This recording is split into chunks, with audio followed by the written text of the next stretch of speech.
Kolose pasal yang ketiga ayat 12 sampai dengan ayat 13 firman Tuhan. Karena itu sebagai orang-orang pilihan Allah yang dikuduskan dan dikasihinya, kenakanlah belas kasihan, kemurahan, kerendahan hati, kelemah lembutan dan kesabaran. Sabarlah kamu seorang terhadap yang lain, dan ampunilah seorang akan yang lain, apabila yang seorang menaruh dendam terhadap yang lain. Sama seperti Tuhan telah mengampuni kamu, kamu perbuat jugalah demikian. Bapak Ibu yang dikasihi dalam Tuhan Yesus Kristus, tema perenungan firman Tuhan pada pagi hari ini adalah hubungan yang sehat. Hubungan yang sehat. Kalau saya boleh bertanya kepada kita, apa yang paling kita inginkan dalam hidup ini? Tentu sebagian besar dari kita akan menempatkan hubungan yang sehat dalam daftar yang paling teratas. Kecuali untuk mengenal Kristus dan memiliki hidup yang kekal, hubungan yang sehat mungkin membuat hidup lebih menyenangkan dari apapun. Sekalipun kesehatan kita bukan yang terbaik, tapi jika kita memiliki hubungan yang baik, hubungan yang sehat, kita bisa menikmati hidup ini dengan baik.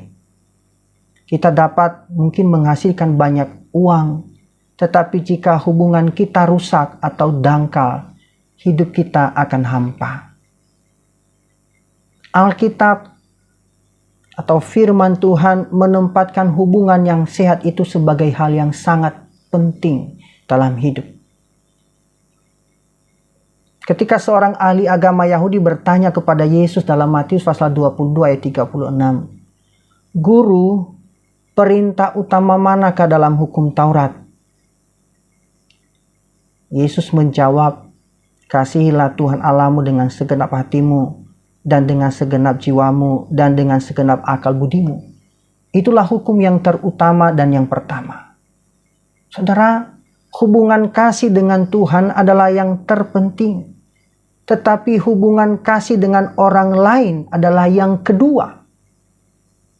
Dan Alkitab, firman Tuhan berbicara tentang dua hubungan ini yang sangat penting.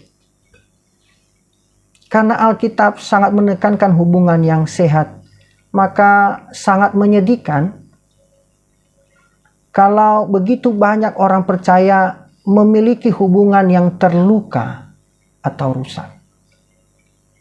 Tidak sedikit rumah tangga Kristen hancur karena perceraian. Bahkan menikah tapi tidak menikmati kebahagiaan. Rumah tangga penuh dengan persoalan menegangkan. Bukan tempat yang aman sebagai tempat perlindungan. Tidak sedikit juga dalam komunitas gereja ada anggota jemaat terpental dari gereja, keluar dari gereja, masuk ke gereja, dan meninggalkan jejak hubungan yang rusak. Tidak sedikit juga orang sulit berbicara kepada orang lain. Bahkan tidak mau bicara karena kesalahpahaman, sakit hati. Bahkan mungkin ada kesalahan yang pernah terjadi. Saudara, ini merupakan satu keprihatinan dalam hubungan kita, dalam komunitas kita, berelasi dengan orang lain. Bapak Ibu yang dikasihi dalam Tuhan Yesus Kristus, dalam teks yang kita baca, Paulus memberikan resep untuk hubungan yang sehat. Jika kita secara konsisten mempraktekkan apa yang disampaikan oleh Paulus ini, maka kita akan memiliki hubungan yang sehat. Tapi mungkin juga kita berpikir, hubungan yang sehat juga bergantung pada orang lain. Bahkan hampir tidak mungkin memiliki hubungan yang lain dengan beberapa orang. Itu benar. Tapi Paulus juga mengakui hal ini ketika dia menulis dalam Roma 12 ayat 18. "Sedapat-dapatnya, kalau hal itu bergantung padamu, hiduplah dalam perdamaian dengan semua orang." Saudara, terkadang apa yang kita lakukan sulit diterima oleh orang lain. kadangkala kita memperlakukan orang yang paling sulit dengan kualitas terbaik dalam pelayanan kita, itu juga tidak mengubah orang lain. Justru menambahkan sakit hati, kekecewaan. Bahkan kadang tidak pernah membaik. Tapi apa yang kita renungkan pagi ini, Paulus memberikan penjelasan kepada kita, mendorong kita supaya kita memiliki hubungan yang sehat. Bapak Ibu yang dikasihi dalam Tuhan Yesus Kristus, tentu membangun hubungan yang sehat itu bukanlah hal yang mudah untuk dilakukan. Mengapa?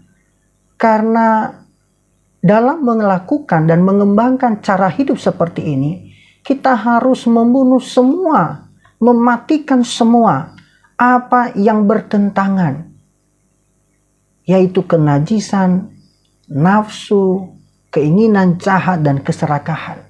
Inilah kalau kita melihat di ayat yang kelima.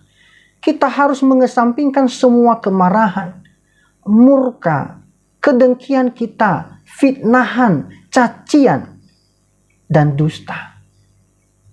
Dalam ayat 8 dan 9. Tapi kita harus memakai hati yang penuh belas kasihan, yang welas asih.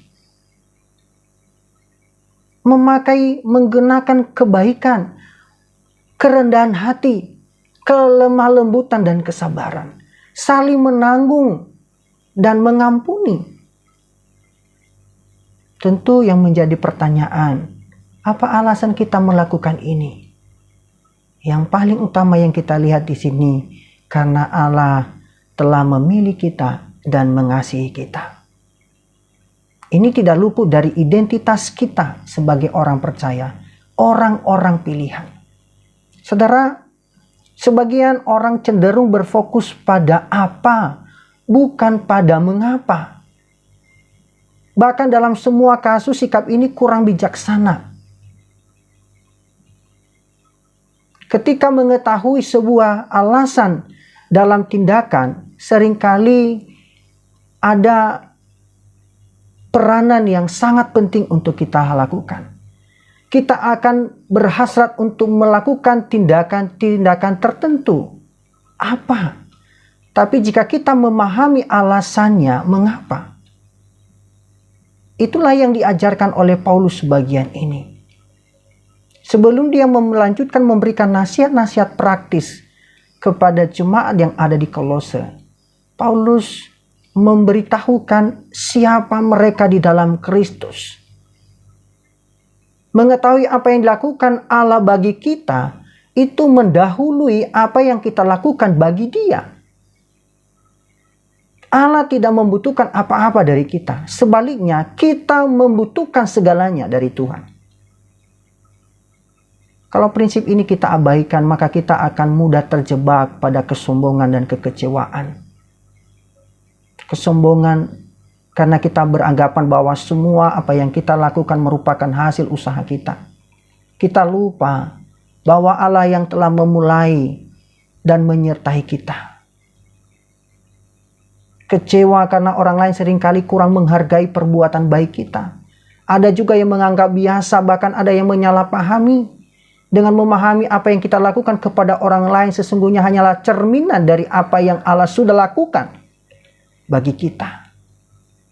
Kita akan dimampukan untuk terus-menerus melakukannya. Tidak peduli seperti apa respon orang terhadap tindakan kita.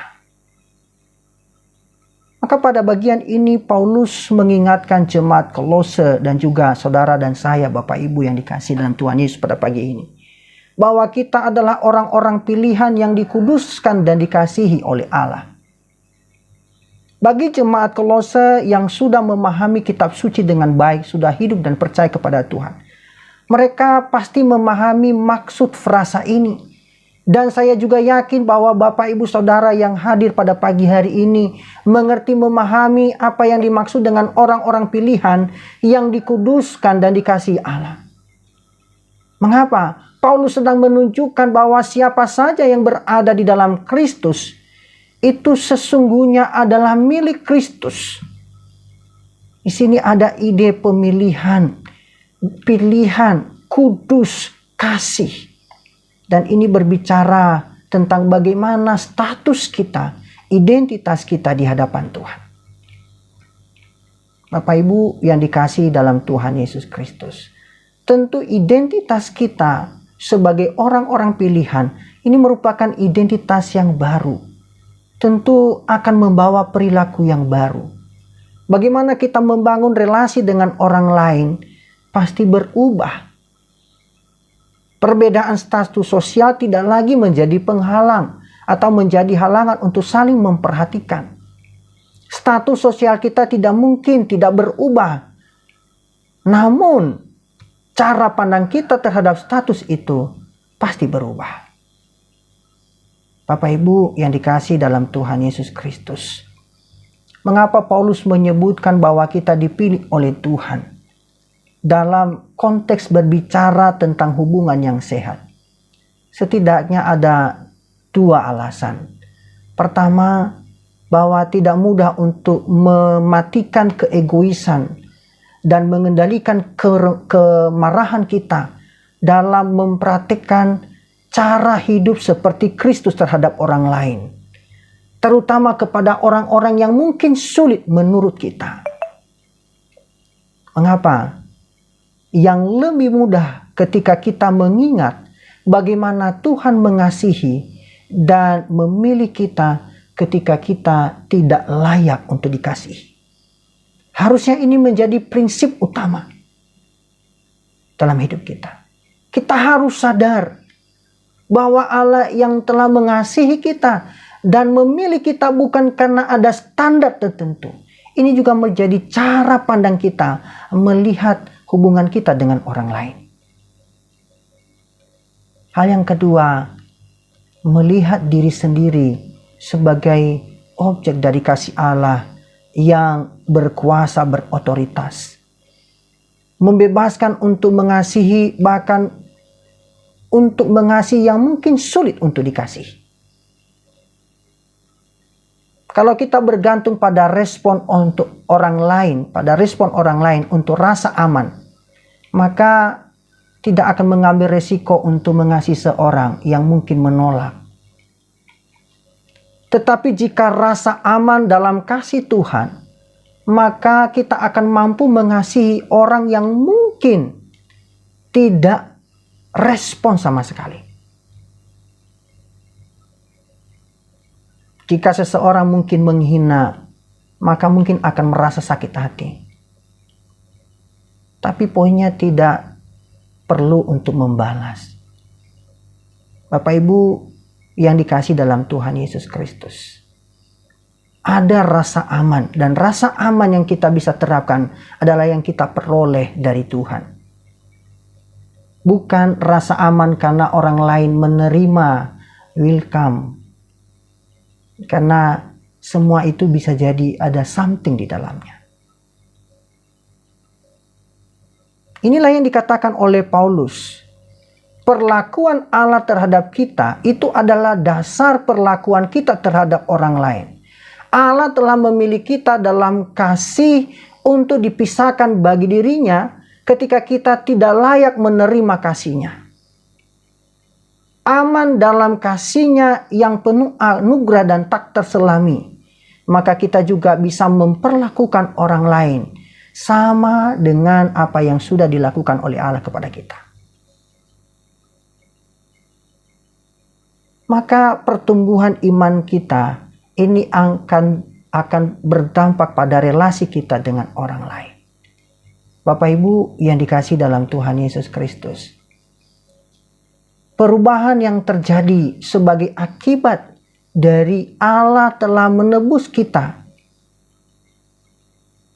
yang bukan hanya pada tingkat pemahaman saja atau konsep, tapi perubahan itu terwujud dalam sifat dan juga sikap, seperti apa yang diteladankan oleh Kristus. Karena pada bagian ini terletak pada frasa sama seperti Tuhan, telah mengampuni kamu. Ayat 13b. Kita hanya bisa menunjukkan apa yang Kristus sudah kerjakan bagi kita. Kita hanya mengulang kepada orang lain apa yang sudah Kristus sudah lakukan bagi kita. Makanya seharusnya kita bisa mampu melakukan itu kepada orang lain. Sekalipun itu mungkin sakit. Karena Allah melakukannya mengasihi kita. Dia tidak melihat seberapa baiknya kita. Tapi justru dalam status keberdosaan kita, Allah mengasihi kita dan menunjukkan kasih yang tak terhingga. Itu menjadi contoh utama untuk kita terapkan dalam membangun hubungan yang sehat.